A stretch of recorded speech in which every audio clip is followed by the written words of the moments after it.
আসসালামু আলাইকুম এভরিওয়ান। তো welcome to my another mini blog. তো চলো তোমাদের সঙ্গে একটা ছোট্ট রান্নার ভিডিও এবং কি করলাম সেটা শেয়ার করব। অবশ্যই ভিডিওটা দেখতে থাকো, ভালো লাগবে তোমাদের। তো এখানে আমার জন্য ডাব নিয়ে এসেছিলো আর সে কিছুটা বাজার করে নিয়ে এসেছিলো। তো আমি এখানে পালং শাকগুলোকে সেদ্ধ করতে বসিয়ে দিয়েছিলাম। তারপর এখানে পনিরটা কেটে নিয়েছিলাম। এখানে আমি সমস্ত রকমের গুঁড়ো মশলা, তারপরে অ্যাড করেছিলাম ফ্রেশ ক্রিম, এগুলো দিয়ে ভালো মতন ম্যারিনেট করে আমি রেখে দিয়েছিলাম ফ্রিজে 5 মিনিটের জন্য।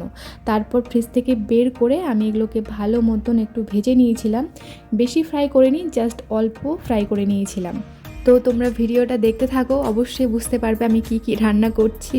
এই তো আমাদের ভাজা কমপ্লিট হয়ে গেছে। তারপরে এখানে আমি ক্যাপসিকামগুলো ভেজে নিচ্ছিলাম, জাস্ট 2-3 মিনিটের মতো ভেজে নিয়েছিলাম। এই তো ভাজা কমপ্লিট হয়ে গেছে। তারপরে ভেজে নিয়েছিলাম পেঁয়াজ। তো এরকম করে কাটতে হবে পেঁয়াজগুলো, তাহলে ভালো লাগবে খেতে।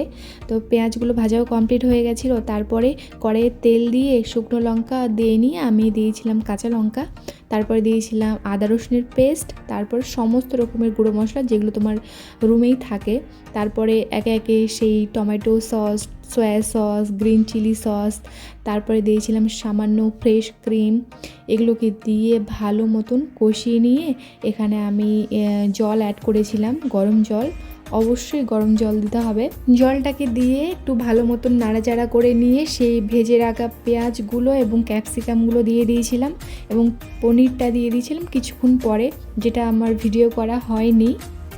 তো এভাবে একটু নেড়ে নিতে হবে। 5 মিনিটের মতন ফুটিয়ে নিলে রেডি আমাদের চিলি পনির।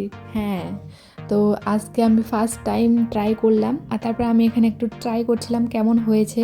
তো অনেক টেস্টি হয়েছিল। তারপরে এখানে আমি আর একটা জিনিস রান্না করব, সেটা হচ্ছে পালক রাইস। তো আমি তোমাদের ভিডিওর শুরুতে দেখিয়েছিলাম আমি পালং শাকগুলোকে সেদ্ধ করে নিয়েছিলাম। তারপর এখানে আমি এখন মিক্সিতে এগুলো বাটবো।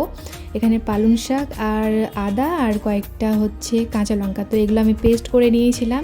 তো এই টাইমে আমাদের একটু খিদে পেয়ে যায়, তাই সে জেপ্টো থেকে সামোসা অর্ডার করেছিল, সঙ্গে এই চাটনিটা দিয়েছিল আর তেঁতুলের আচার। তো অনেক টেস্টি ছিল। আর সবজি অর্ডার করেছিল, এখানে ছিল শিম, ধনে পাতা আর ছিল চিচিঙ্গা, যেটাকে ইংলিশে স্নেক গড বলা হয়।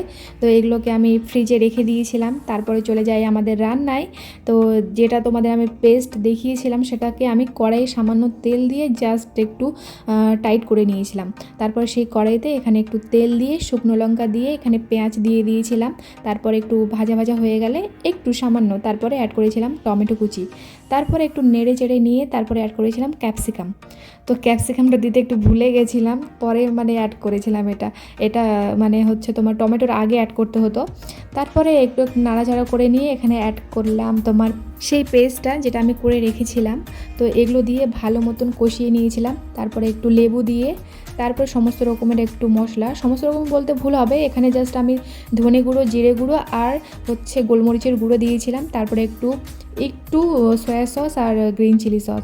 এখন এগুলো নাড়াচাড়া করে নিতে হবে ভালো মতন। তারপরে একটু কাঁচা লঙ্কা দিয়ে তারপরে এখানে ভাতগুলোকে অ্যাড করা হয়েছিল, যেগুলো আমি আগে রান্না করে ঝরিয়ে রেখে দিয়েছিলাম।